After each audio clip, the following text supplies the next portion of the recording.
Welcome back to Tech by Pike. Today we are going to be unboxing the Razer Blade 15-inch advanced gaming laptop. This is the most current one. It is the mid-2021 version. It comes with the i7 11th gen processor, that's the 11800H. Comes with the RTX 3070, 16 gigabytes of RAM, a 1 terabyte SSD, and then it has the 1080p 360 Hz panel. So we're going to unbox this.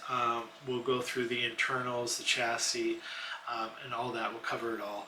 And then we're going to do some benchmarking. And while we're doing that, we're going to be comparing it with the benchmarking that we did with the 14-inch Razer Blade gaming laptop. And let me just refresh your memory on the specs for that one.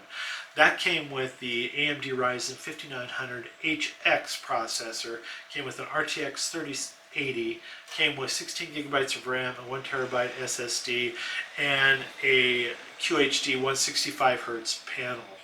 So, like I said, we're going to unbox this, go over this laptop, and then while we're benchmarking, we're going to compare the two, and at the end I'll give some final thoughts and decide which one we would probably keep and which one we would return.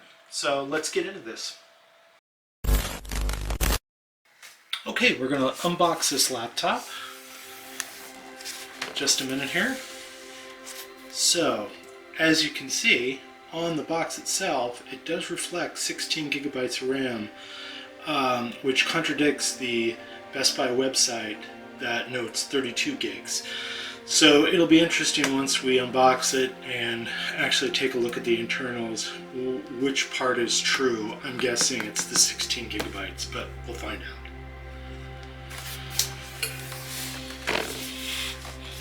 Alright.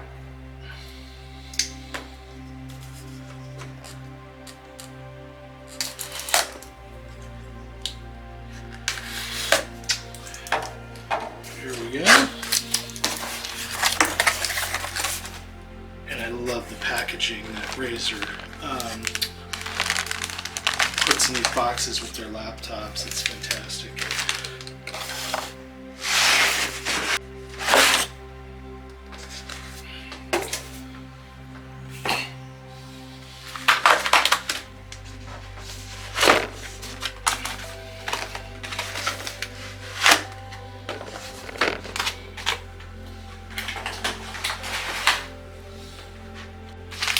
First we'll unpack the power brick here.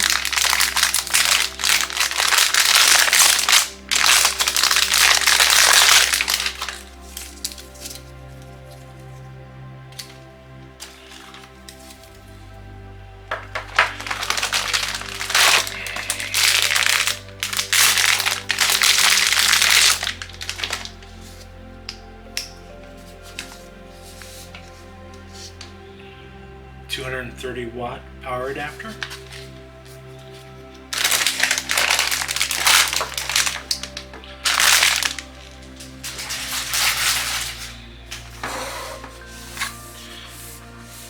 Okay, let's take a look at the laptop.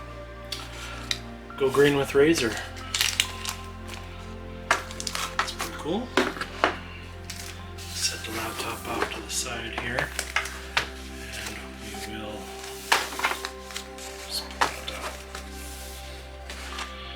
Open up the propaganda, see what we got.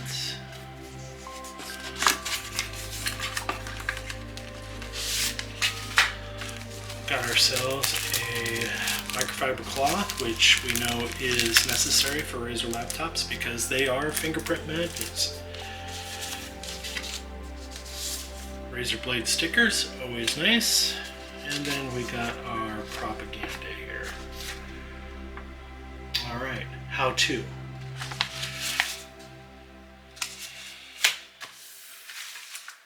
Alright, put that back in the box and we'll take the box away, which leaves us with the main event, the laptop.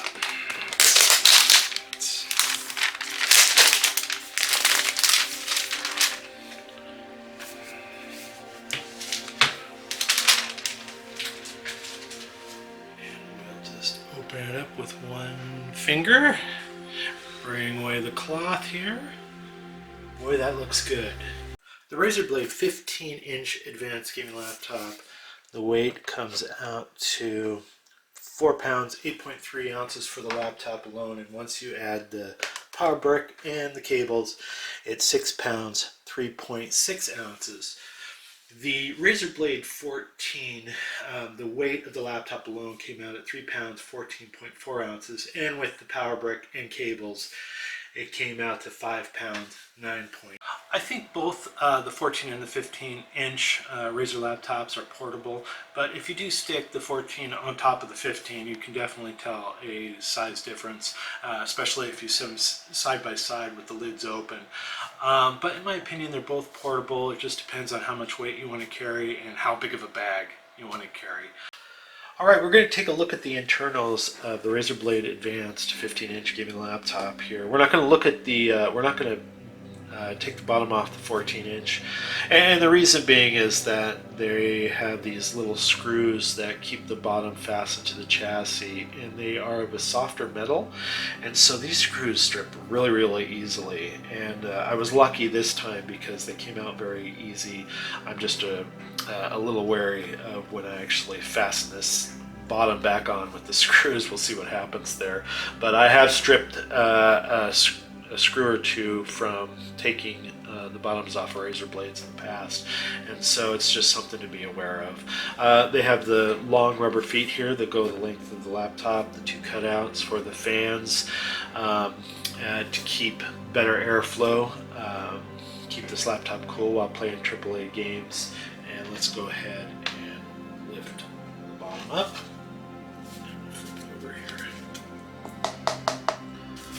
Set that off to the side. So unlike the 14-inch that has no options for upgradability because the memory is soldered to the motherboard, the SSD is not, you're not able to get to it to swap it out, or if you do, it's a very lengthy process and quite the headache. And I can't remember, I don't think the Wi-Fi card is swappable on the 14-inch. I'll have to take a look at that, I can't remember. But you have the two memory slots, you have the extra bay for another SSD for more storage, you have the two fans with the vapor chamber, CPU and GPU, and then you have the 80-watt battery here. So that's good news for the 15-inch. I really like that. I always look at laptops in the way of longevity, and if I can get a laptop, a thin laptop with a small footprint but still has options for upgrading the memory or the storage or the Wi-Fi card or all three, it's something that I consider when purchasing a laptop. So we did do a little benchmarking on both laptops. I'm going to compare the two. I'm not going to go into a lot of the benchmarking piece of it, only because the specs on both these laptops are different. The Razer Blade 14 is an AMD Ryzen 5800HX, and the 15-inch is an Intel i7 11th Gen 11800H, and then the 14-inch is an RTX 3080 versus the 15-inch, which is an RTX 3070. Now, if we had a 14-inch 3070, I'm guessing the benchmarking would be a little closer together, but I just couldn't get my hands on it. So we'll compare these two. So the 14-inch on TimeSpy got a graphics score of 10,689, the CPU score was 9,226, and then the overall score was 10,440. When the 15-inch, the graphics score was 9,325, the CPU score was 10,444, and the overall score was 9,477. So there is a difference there. So we got some Cinebench scores for both laptops. I'm going to start out with the Razer Blade 14. We got a CPU multi-core score of 12,685, and then we got a single core score of 1,474. On the Razer Blade 15 Advanced, we got a CPU multi-core score of 11,645 and a CPU single core score of 1,500. If I was going to say which one edged out the other, I would say that the Razer Blade 14 edged out the 15 Advanced. We got scores from Firestrike for both laptops. For the Razer Blade 15 Advance, we got a graphics score of 24,131, physics score of 23,806, and then a combined score of 10,116. The Razer Blade 14 got a graphics score of 25,070, physics score of 23,254, and a combined score of 12,190. The scores here are so close together, they're probably nominal in my opinion, but the Razer Blade 14 did edge out the 15-inch Advanced. So all Razer Blades come with a Razer Synapsys software that's proprietary to Razer Blades. And in here you can click on the Performance tab and you can click Balance here, and you can manipulate the fan speeds from low, medium, and high just based on what you're doing, whether it's productivity or gaming. Gaming, you probably want to set the fans a little higher. You hit the custom button here and you can manipulate the CPU boost and set your GPU to low, medium, and high. The difference between the 15 and the 14-inch Razer Blade is that the 15-inch comes with a muck switch, and so you can switch it from NVIDIA Optimus setting to the dedicated GPU, and that will require a system reboot. And you can see here where the laptop screen refresh rate, you can, from NVIDIA Optimus, you can switch it from 60 to 360, or on dedicated GPU only, it is the same, 360 to 360 hertz. You'll see I have an external display hooked up to this laptop, but that's great. The 14-inch, you can set the CPU boost and the GPU, but there is no muck switch. So we did some keyboard deck temperature checks while benchmarking Red Dead Redemption on all high settings, and we were a little surprised by the result. The Razer Blade 15 Advanced, the temperature is right below the screen, right where the vapor chamber is located, got up to close to 109, 110 Fahrenheit, and then on the Razer Blade 14, same thing, but it got to about 100 degrees. They're both fairly close, like around the sides and down by the mouse pad, between 75 and 85 degrees. The fan noise for both were pretty close. I think they were nominal. The Razer Blade 14 had kind of a little bit of a whine to the fan noise, but other than that, I really couldn't tell the difference. So I wanted to do a quick notes on the built-in camera and the speaker quality of this Razer Blade 15 Advance mid-year edition 2021. And I did some quick research and come to find out this is a 1080p camera, which is fantastic news. A lot of reviewers have been asking for this on laptops, get rid of the 720p and bring in the 1080p, and Razer Blade did it, so good on them. And I did notice, because I can log in via Windows Hello, I have not had any problems with that with this particular laptop. It's logged me in just like that. When the 720p cameras, and I don't know if this is the case, but I've had problems previously, and all those laptops that I've had issues with the Windows Hello, they've been 720p cameras, so maybe something there. So anyway, good on them, fantastic. It's good for Zoom and conferencing calls and has potential of doing a lot more, so I really appreciate that. We're going to check out the speakers. We're going to check out the speakers here on some no copyright music on YouTube, and this is at 20 on the speaker volume here, so let's turn it up a little bit here and see what we get.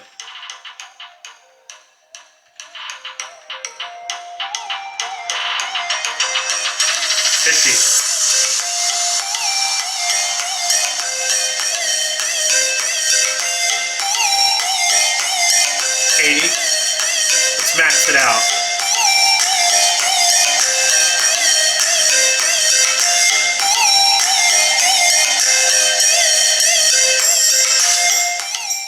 Not bad. So we took some of the games that had the built-in benchmarking, like Tomb Raider, F1 2020, and Red Dead Redemption, and broke out our spreadsheet here. We put the Razer Blade 15 Advanced in with the rest of the laptops that we've reviewed in the past, and then we sectioned off over to the right hand side here and separated the Razer Blade 14 and the Razer Blade 15 as kind of a comparison between the two. So as you can see, and that's what we're going to focus on, as you can see for Shadow of the Tomb Raider on ultra settings, the Razer Blade 14 actually beats out the 15 at a 218 FPS max, and then the max on the 15 was 195 FPS. Also take note of the averages as well and the minimums. For F1 2020, looks like the Razer Blade 15 Advanced really beat out the Razer Blade 14 max 226 FPS again, as opposed to the 14 at 191 FPS. And then Red Dead Redemption, the Razer Blade 15 again beat out the 14 91 FPS max versus the 80 FPS max, and then the averages also reflect higher FPSs for the Razer Blade 15 Advanced. The Razer Blade 15-inch Advanced gaming laptop. This is the mid-year version. 2021 has the i7 11th gen processor with the RTX 3070, 16 gigabytes of RAM, and a solid-state drive. I really like this laptop. I've always felt that Razer Blade laptops were really sharp looking, very durable, and they had some longevity about them because you could upgrade them with an extra SSD, with memory. And I know that not all of them are like that, but a majority of them are. So that's why I like that brand. I will say they are expensive. And you could probably get something with the same specs and performance for about $200 to $300 cheaper. That is true. You are paying for the durability of this laptop and the look and the craftsmanship. So take it for what it is. So I understand that the Razer Blade 15-inch Advanced gaming laptop, comparing it to the 14-inch gaming laptop, is not an apples to apples comparison. It's just not. The 14-inch Razer Blade came with the QHD 165Hz panel, AMD Ryzen 9 5900HX, 16 gigabytes of RAM, RTX 3080, and a 1TB SSD. And if we really wanted to do an apples to apples, then I probably should have had the RTX 3070 version of the 14-inch gaming laptop. I don't have it. I have the 3080.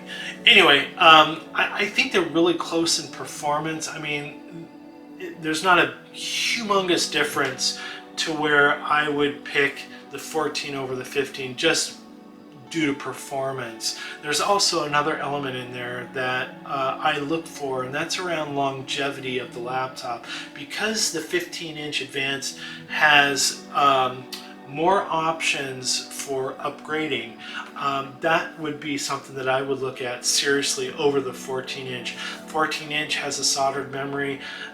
The SSD you can't get to, and I think it does have the swappable Wi-Fi card, but that's really it. And I think 6 months, maybe a year, you might be looking to replace that 14-inch because you can't upgrade it. And I get the fact that 16 gigabytes of RAM is fine for gaming right now, but I'm not exactly sure it's enough for those content creators. And so I don't know. The 15-inch gaming laptop is probably more of a better laptop for me personally. And like I said, this is my own opinion. So you may have your own opinions, and it's okay. State them down in the comments. I look forward to reading them, truly. And I also want to remind you too, these laptops we purchase on our own. We don't have any sponsor. Razer Blade doesn't sponsor this video. So just keep that in mind too. So I'm giving you exactly how I feel about it. I think the 14-inch has a target audience. It's for those people that want to game on the go continuously. The weight difference between the 15 and the 14, there is a weight difference, but I don't know. I would give that up for all the options that the 15-inch brings to the table. So, and that's just me. Anyway, if you like this video, go ahead and hit the like button. If you want to see more videos like this from Tech by Pike, hit the subscribe button. Helps out the channel, helps us out, gives us more opportunity to bring more videos like this to you. And not only that, it gives us an opportunity to get better as we go along. And we appreciate that. It's the goal. So we thank you. We'll see you in the next one.